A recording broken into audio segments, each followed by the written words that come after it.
Hey everybody, we're live. This is Adam Zambruski with Hospiamo. We are going to start today with a little bit of comedy from my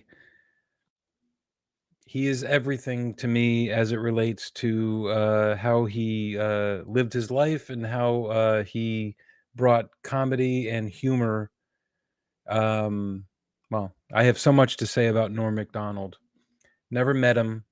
Man, he was on my bucket list to meet him, just to shake hands and tell him how much he meant to me since the late '80s when my brother and I first saw him. Hey Bob, it's me. If anybody watches stand-up comedy, you know what I'm talking about. But I'm starting today with a little bit of humor because I recently uploaded or updated my LinkedIn. This is LinkedIn Live, everybody. Hey. So I recently updated my LinkedIn profile to reflect that I graduated from the University of Bob Seger, and I have received a certificate from my best friend in the entire world, and it's right here. So there's my bro. Hey, I'm getting into a little bit of humor when we start. So here's my graduation certificate from the University of Bob Seger. Um, You and Norm Macdonald, you guys go way back. we go way back, and so that was given to me by my best friend in the whole world, my beautiful Beth. And so I am starting the episode today, bro, with the origin of this, which I think is maybe the best ever. The best maybe 10 seconds the best joke ever, which they show in here. So I'm going to play it, and I hope that y'all can hear it. So here it is. A new study found that men with beards are more attractive than men without beards. More great work from the University of Bob Seger. I never laugh at my own. What was the first one? Oh my God! Quiet. It was a little quiet before he said more from the University of Bob Seger. I didn't hear the lead in. It was a little quiet. Okay, it was a little quiet. So the joke goes like this, and so this is the Norm Macdonald, the Norm Show. His original, one of the first podcasts ever, about 10 plus years ago. He's since passed, and he's like a god to me. And so this he says, and he's reading from a card. So he says, this just in, men with beards are more attractive than men without beards. More great work from the University of Bob Seger. I love it. I love it. So I have a beard, you don't. So it's proven, bro. There you go. It's proven. Proven. University of Bob Seger. It's already proved it out. It's on the internet. They make me all hot. His humor brings me all hot. I get all red and happy. So because everyone's looking at you. You got the beard. Beth knows that this just wrecks me whenever I say. I can't even tell the joke without breaking up laughing because I just think it's and he shows because he actually is right. He never laughs at his own jokes.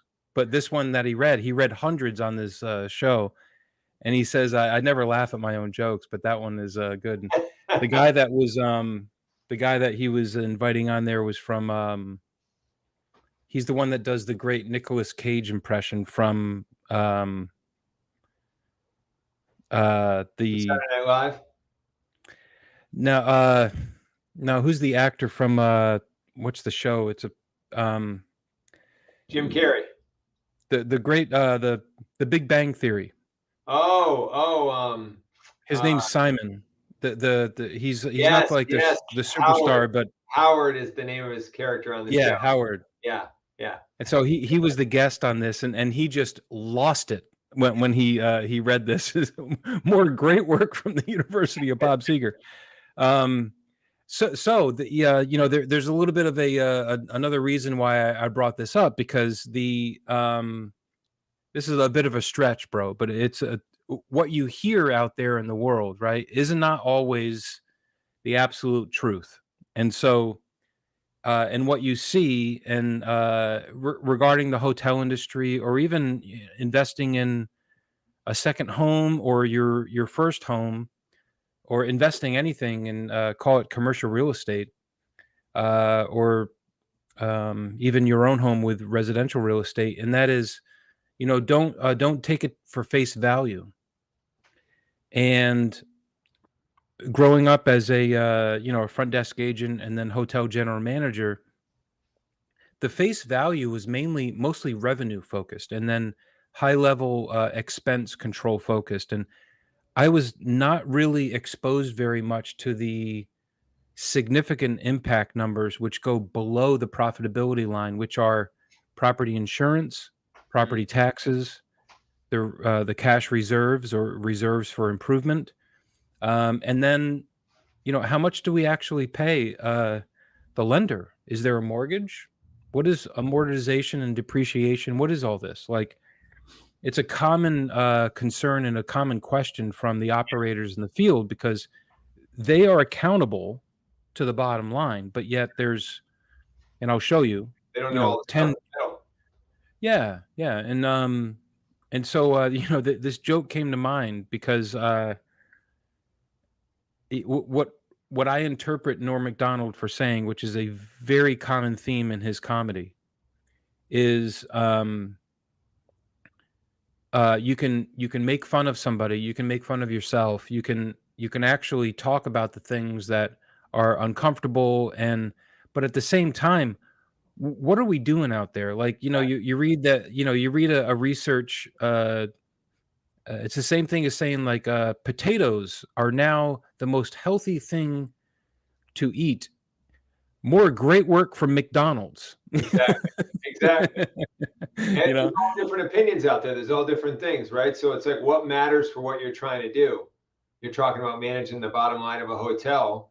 There's certain things that matter. A lot of the stuff that's out there doesn't matter, or it's not true, or it doesn't. You know what I mean? Or it's not true, or maybe you don't understand it, and you're in charge of it. And so it's like a very weird thing. And so I often think of, like, if you were given like one of those really flexible water balloons, and you got it in your hand and you're trying to, like, control it.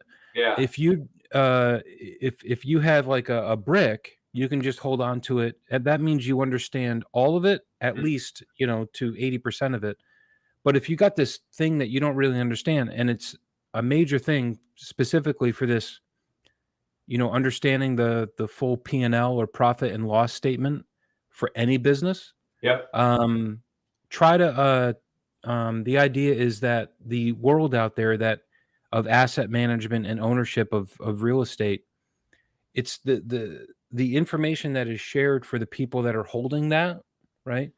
It's not always readily available. And so our podcast, our weekly conversation here, is bringing in people from all walks of life, regular people that have a diverse amount of experience. And so I'll give a shout out to Chuck Cooper, who introduced me, who's a regular guest here, and author of Unprecedented. I'll give you a shout out, Chuck. Please visit Amazon and get Chuck's book called Unprecedented. It's awesome. Chuck is a great human being, and I email him, or I text him sometimes, and I say, hey, I'm having I got a question about property insurance or insurance. Yeah. So quickly, within minutes, he's always like, yep, you should talk to him. You could talk offline, you could talk privately, you could talk confidential, and it's such a wonderful, quick reference. And so we have a lot of these friends, right? And so do you, and so do a lot of the other people that we have on our weekly call. So I had a chat with that person that Chuck recommended, and his name is Justin Littaker. And Justin, I apologize if I mess up your last name, but it's Littaker. And man, he was just a wealth of information for the particular issue I was asking him about. But I also asked him, so he's with Litaker or Litaker Insurance. Look them up. They do all kinds of insurance. Yeah. And they are so great. So he has agreed to come on to our show and talk about these things, right? And so that Great. and probably it's going to be next week, next Thursday, or probably the Thursday after that. And so this blob of thing that we try to understand in business, he's going to help solidify it, Yeah. and I think that that's hopefully what we do every week, is just help people feel more comfortable with the things that they might not be known about. We've talked about demystifying the whole idea, because at the end of the day, it's pretty simple. So, bro, I'm going to jump in and share so I developed a non-specific template. Okay, so to show a hotel valuation. Yeah, hotel evaluation. This particular one is the idea of I'm going to try to keep it very high level, but the idea is like, hey, we are looking to buy this piece of land and we want to build a hotel there. Yep. So the question is, how many rooms should we be looking at? Should we be doing 100 rooms or 500 rooms or 600 rooms? And what do you think the average rate is going to be? Is it going to be $60, or is it going to be $250? Right. So is it going to be in Las Vegas, or is it going to be in Columbia, South Carolina, or is it going to be in Charleston, or is it going to be up in Boston, or is it going to be up in Spokane, Washington? So there's a lot that goes into it, right? The world will say, and that is the reality, there's a lot that goes into the understanding of what to do. But let's assume that somebody like me is hired by somebody like that to say, hey, I got how much should I afford? How much should I pay for this land? Yep. And if I do, should I call Hilton?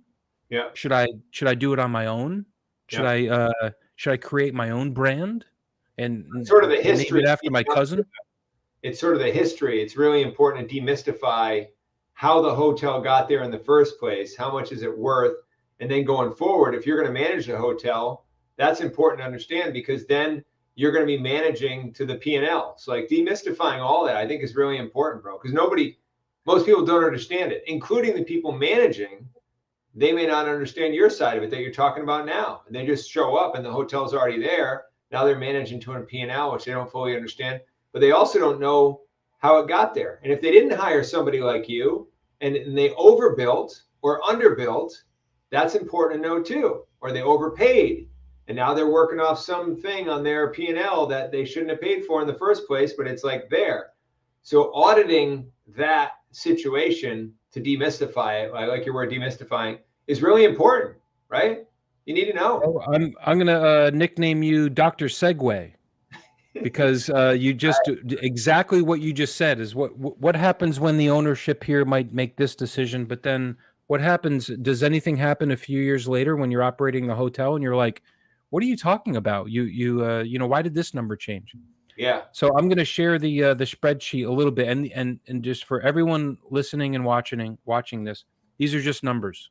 Okay, these are this is not an actual project. All that disclaimer type stuff. It's made up for the purpose of education. And I'm exactly, and I'm just going to show you how sensitive these numbers are. And so the in your mindset, bro, and that is just what you just laid out. If you're the manager of, you have goals and you're managing a property, and maybe you have to bring in $5 million of revenue and $1 million worth to the gross operating profit line, let's say, and then you're working on the budget. And this is a very real scenario.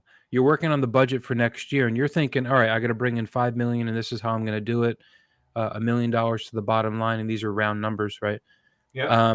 And then the asset manager, the owner says like, listen, we agree with the 5 million. Okay. And that seems feasible, but you're going to have to you're going to have to bring 1.2 million to the bottom line next year. That's the target. Can you just work on it?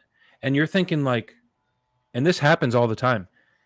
What are you talking about? $200,000 is a major, like, you have to spend a lot of time to try to find ways to it. If the $5 million stays the same, where's it going to come from? You have to cut expenses in order to get to 1.2. Okay. Sometimes you're lucky and you're like, you know what? I found new revenue source. I think that we can do 5.2 million. And now I can bring down 1.1, but I'm still struggling with the last 100,000 or something. Right. Yep. So, a lot of those decisions when you own a budget or you own the strategy for next year, a lot of those decisions, which I found I'll say the hard way, but I found in my experience that those decisions have been made years earlier. Wow. Right. And it's like, and a lot of it has to do with those things that are below the line that we call it. So it's insurance and taxes, cash reserves, and capital expense that we might need to save in order to spend on the property next year, something like that. What you're talking about, bro, is really important for people to understand so they can better negotiate their position that they're in. Or if they're going to step into a new role at a new property, they want to know what you're about to share, because then they can assess it better and they can say, wow, these owners are greedy. They're trying to squeeze too much out. There's no way to get what they want, right? So there's a lot of knowledge that you're about to share that I feel is very relevant to the hotel managers. So you just made the point of if you're a new manager or if you're exploring the idea of working for a company, these are good questions to ask. Mm-hmm. So, and I'm just going to show you very high level, bro. So this is a hotel that, so put it in the mindset of we want to, the owner says, hey, I want to build I want to build a 200 room hotel, and I want it to cost this and all this kind of stuff. And so the underwriting showed that 134 rooms based on this land cost starts to make sense.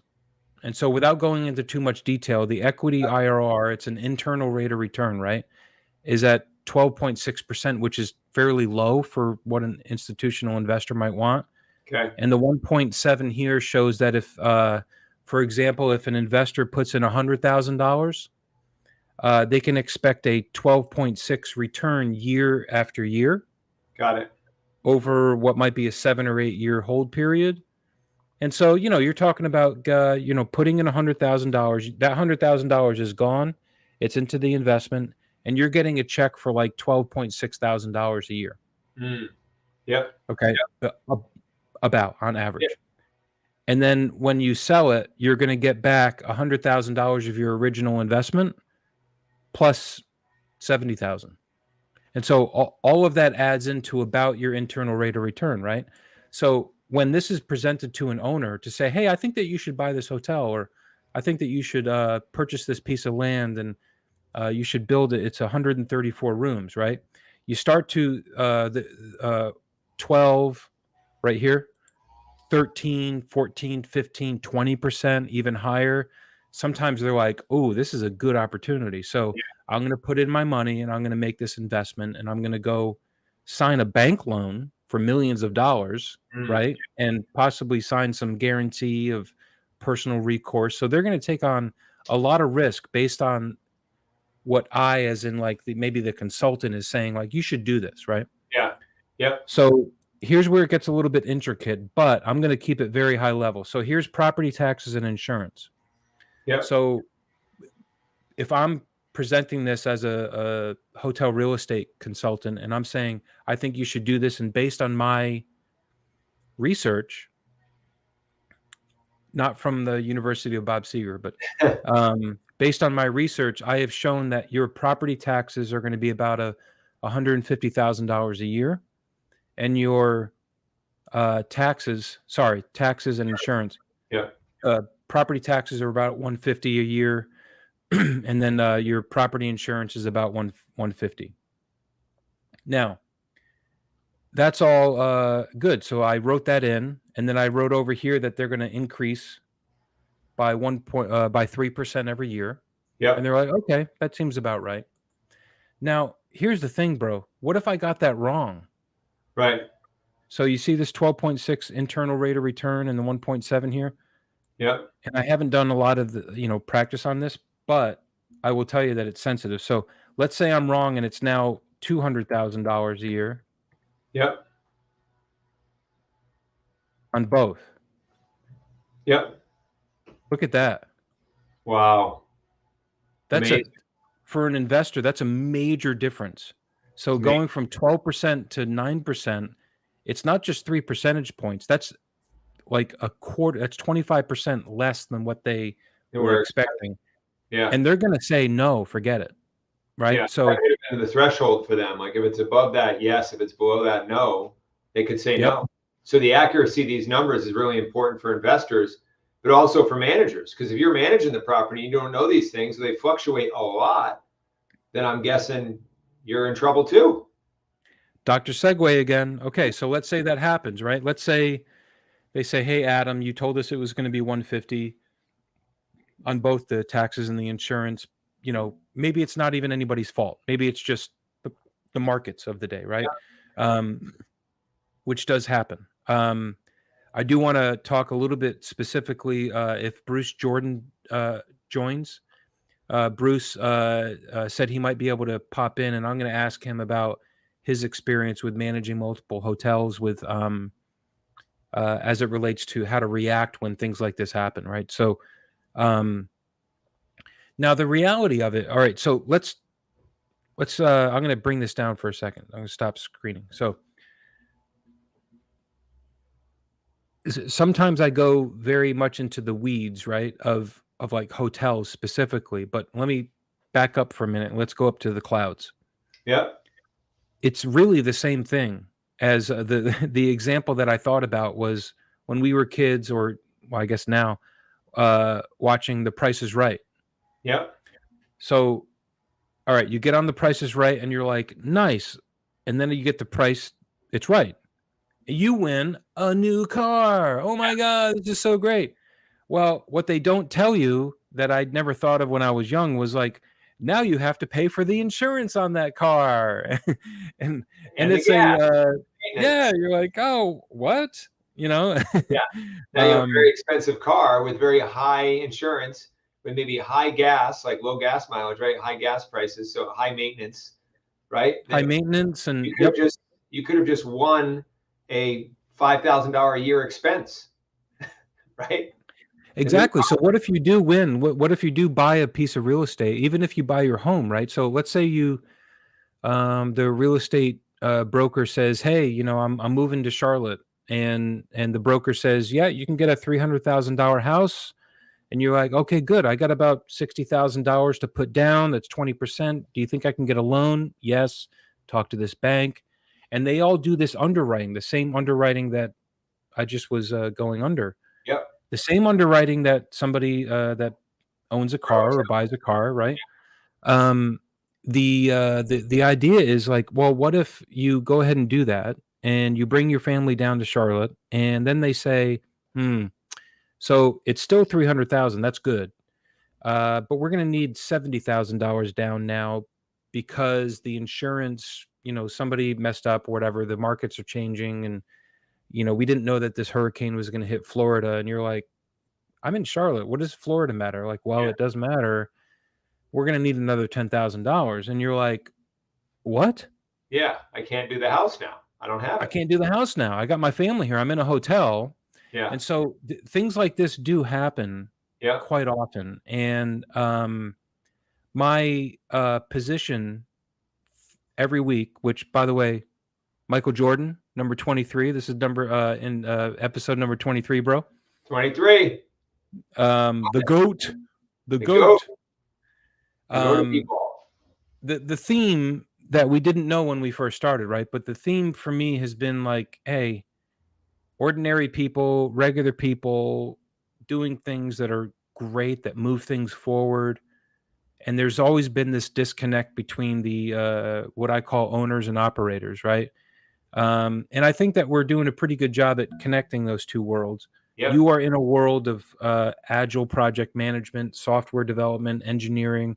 Yep. I'm in the world of like making hotel widgets, right? And hotels and employment and employees and employment issues and high frequency transactions and payments and stuff like that. And these are very real situations. And so I thought about this as a property commercial property insurance as a pretty cool, like, what is it, like the third episode that we've been doing based on like just looking at the hotel P&L, because I will tell everyone out there, bro, and you can tell all of your clients and people that you interview and bring into the world of finding jobs and in agile management, is that the hotel P&L is no different than anybody else. Like it's no different than your family, right? Yeah. Your top line revenue that you bring in, the hotel might bring in $5 million a year. Yeah. Well, your top line revenue for your family P&L is your salaries and your income and That's your it. investments, whatever it might be, right? And then you have expenses, and that has to do with your building or your home. You have employees, which might be your kids. I don't know. It might be just like you have to feed them, you have to clothe them and give them uniforms and things like that. And so and then you also have property. You have the things that really your kids are never going to know about until they're like start to do it on their own. Property taxes. Yep. Insurance. Like what happens when things go wrong. So I don't know. That adds up a lot, right? So there's a lot of, what you're pointing out is there's a lot of hidden numbers that most people aren't aware of, because most people, you and I are talking on this show about a lot of things that people don't typically stop and talk about or think about. Therefore, it's a demystifying. I like that word a lot, because there's a lot of hidden things that unless you're aware of them, they could bite you, right? They could get you. Like there's a lot of things, like if you have your mortgage and you're there with your family and you're paying the bills, and all of a sudden, the electricity prices double, which could happen. If you have a high electricity heated home and all stuff, like you're very dependent on electricity, electric cars, electric heat, electric stove, all of a sudden, you could be spending an extra $1,000, $2,000 a month, and that like blows out your whole budget. Blows it out. So you gotta be aware of the details, right? And let me bring this up again. So, in that example, right? So let's say that it goes up from 150 to 200 on these, right? Yeah. And let's say you own the hotel. Yeah. Let's say, and you operate it, right? You got a general manager, you got a management company, you got all that. And that change happens where it goes up by $50,000 or $100,000 total. Yeah. Well, the operator that's responsible for a budget, one option for them is to what? Increase revenue or lower expenses. Yep. Or you better call some new insurance companies to get some lower insurance, right? Yeah. So the reason why I made this so simple is not it for the operators out there. Keep this in mind. I'll do a round number, bro. When you check into a hotel and then you leave the next day. Yep. It usually takes about 40 minutes for one housekeeper to go in there and turn that room over, which is to take it from dirty to clean and get ready for the next person. Right. If you stay over, if you come in for 2 nights and you just ask them to, tidy up your room, it only takes about 10 or 12 minutes, maybe. Yep. So on average, when somebody goes into budgeting for a hotel, this might seem shocking to a lot of people, but we only budget about 30 minutes per occupied room for a housekeeper to clean it. Per day or per stay? So per occupied room. So on average, if a hotel sells 10,000 room nights, or, you stay over one night, that's one room night. Okay. So it's per room night. It's an average.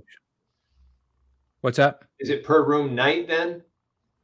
Yeah, per occupied room night that is paid for. So when it doesn't matter what if they pay $500 for the room or $1, it's still Got it. dirty and you still need to clean it. But you're saying it's like, because what I was getting at was a sort of a geeky thing. It's like, well, suppose I stayed at a hotel for 5 days in a row versus went there every Monday for 5 weeks in a row and just stayed one night. Is that the Yeah. same with the way the numbers work? It's probably more expensive for the hotel, to do the 5 days, 5 stays versus 5 days in a row. You're exactly right. Yeah. So what you're talking about is a Residence Inn, Yeah. which is an extended stay hotel, and on average people stay for at least 5 days. Yeah.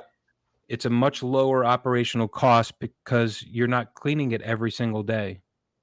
And there's other things too. You're also not using just a little bit of that amenities shampoo bottle and then throwing it away. Right. You're using the whole bottle over 5 days, and you only have to replenish one. And you're only It is cleaning a at the end, yeah. that's why Residence Inns, Homewood Suites, also they are more profitable on the gross operating profit line than the Courtyard Marriotts or the Hampton Inns, which are more transient. That's what we call it, transient. You come in and out, right? Your average length of stay might be 1 or 2 nights versus a Residence Inn, which is like 5 nights. Yeah, that's So fascinating. you're absolutely right. That's fascinating. So I'm glad that you brought that up, and because right now we are in what's called budgeting season, right? It's when these operators are presenting their budgets for next year, and this is when that conversation happens. Like the asset manager or the owner says, "I know that I need to get to this number here in this particular hotel. I know that I need to next year. Let's say it's 2025. Yep. I know that my gross operating profit needs to get to over $3 million, Yep. right? At a 38.3% of the revenue. Don't worry right now about the insurance and stuff like that, but they know that this drives all that. Yep. Now, what if, this was,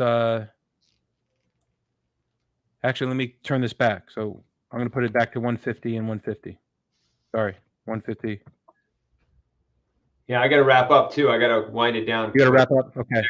But this So is the long story short here, I'm going to go into these numbers here. So this rooms department here, bro, is where the, if you wanted to, you could say, well, I only want to spend 20% on rooms and cleaning rooms. Mm. Well, now my number just went up, and sorry.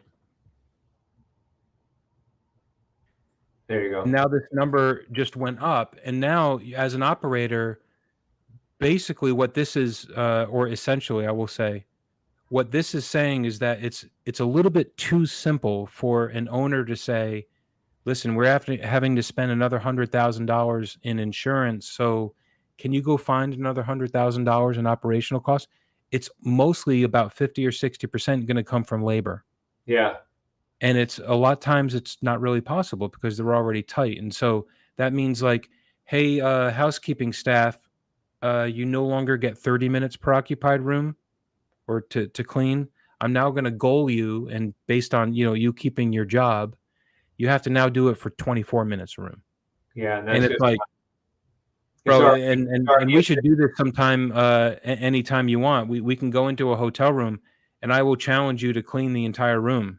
It'll take you an hour and 45 minutes. Exactly. Yeah. And it'll take me probably an hour. Yeah. These housekeepers do it because they're so good. Yeah. They have all their equipment, they have all their everything, and they've been doing it for so long. The fact that they're able to do it every 30 minutes is amazing. And so cutting that back to like 26 or 24, it's like, asking someone to get shorter. Yeah. Or asking someone to get taller overnight. So yeah. You got to get going. Yeah, I got to get going for my next next commitment. But this is fascinating stuff. I think you should keep going for the audience, going a little bit more with some more scenarios, because this is really, if I was a hotel operator, manager, or getting ready, or an investor, this is like real deal. Like I need to know this stuff. Like it's the real deal. And this is the idea that I would encourage all real estate investors. If real estate investors and asset managers will tell the world that they know all of this. They know the numbers because I'm one, right? Yep. But I know that I also know the reality of the field, Yeah. right? And so everyone's just trying to do their job, but at the same time, the best relationships and the when things do go wrong, meaning, man, we screwed up the insurance costs, we're going to have to do this.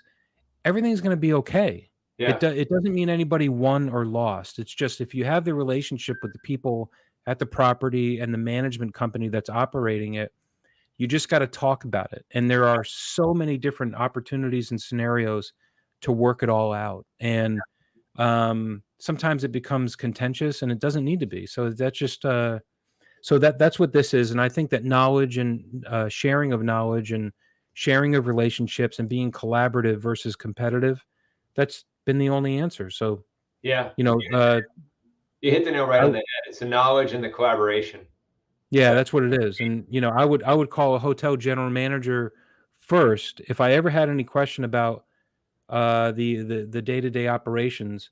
Yep. And I would also ask them about the insurance policy because they know about that too. They're the ones that actually fill out the claims if somebody slips and falls on some ice. And so they're very aware of all this. It's just they're not usually a part of it 3 years before when the owner says, "Hey, I want to buy that piece of land." So yeah, it's just it should be a family affair, and I think that it could be going forward. So all right, man. Well, bro.